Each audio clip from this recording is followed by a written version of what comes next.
আসসালামু আলাইকুম। আমি আজকে আপনাদের একটা র্যামেনের রেসিপি দেখাবো, যেটা আমরা অনেক দাম দিয়ে দোকানের থেকে কিনেও থাকি, খেয়েও থাকি। এখানে আমি মামা নুডলস দিয়েই বানাবো। দিয়ে দিলাম 3 টেবিল চামচ মতো সাদা তেল। তারপরে আমি 3টে রসুন গ্রেটার দিয়ে কুচি করে নিয়েছি। কুচি রসুনগুলো এখানে আমি লাল করে ভেজে নেব। তারপরে সামান্য আদাও আমি লাল করে ভেজে নেব এই রসুনের সাথে, এতে করে ফ্লেভারটা খুব সুন্দর হবে।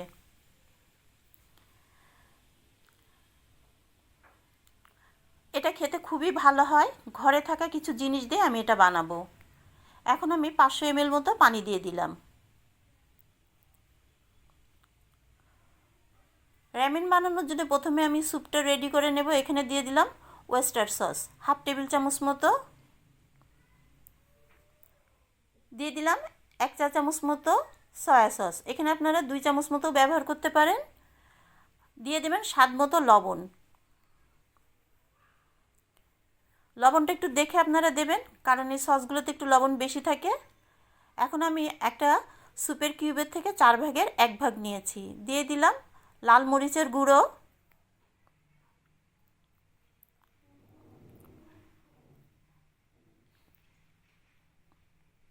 এরপরে আমি দিয়ে দিব, এখানে আমি মামা নুডলসের থেকে তেলগুলি এরকমভাবে ফ্রিজে রেখে দিয়েছিলাম, সেটাই আমি ব্যবহার করব।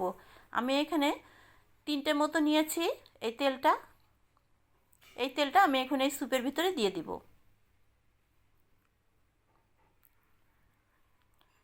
এটা খেতে কিন্তু খুবই ভালো হয়।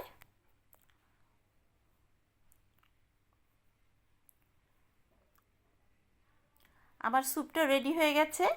এখন আমি অন্যদিকে মামা নুডলসটা সিদ্ধ করে নেব। আমি একটু ছাঁকনি দিয়ে ছেঁকে নিয়েছি রসুন আর আদার কুচিটা, সেটাই আমি দেখালাম। এখন আমি চাইনিজ ক্যাবেজটা একটু সিদ্ধ করে নেব। এটা আমাদের দেশে এখন খুবই অ্যাভেলেবেল, দামটাও খুব সস্তা। আমি এটা 30 টাকা দিয়ে কিনেছিলাম।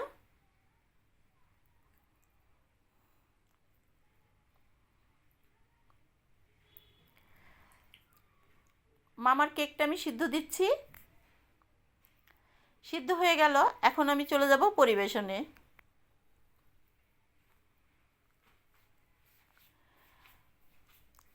এই মামা নুডলস দিয়ে র্যামেনটা যে এত মজা হয় আমার ধারণাই ছিল না।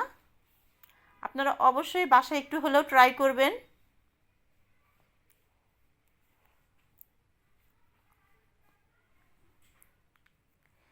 এরপরে আমি আমার পছন্দ মতো সবজি দিয়ে দিলাম। আমি দিয়ে দিলাম সেই চাইনিজ ক্যাবেজ, ক্যাপসিকাম, একটু কর্ন, বিন, একটা সসেজ, ডিম, ক্যারট, আর দিয়ে দিলাম একটু ডেকোরেশনের জন্য সাদা তিল। সাদা তিলটা আমি একটু টেলে নিয়েছি। বাকি স্যুপটুকু আমি দিয়ে নিচ্ছি। আমি সমস্ত সবজিগুলো একটু বয়েল করে নিয়েছি লবণ দিয়ে। আপনারাও নেবেন ক্যাপসিকামটা ছাড়া। এটা খুবই সুস্বাদু। বাসায় অবশ্যই একটু হলেও ট্রাই করবেন। যদি রেসিপিটা ভালো লাগে তাহলে অবশ্যই একটা লাইক, কমেন্ট, সাবস্ক্রাইব করে দেবেন। দেখা হবে পরবর্তী কোনো একটা রেসিপি নিয়ে। আল্লাহ হাফেজ।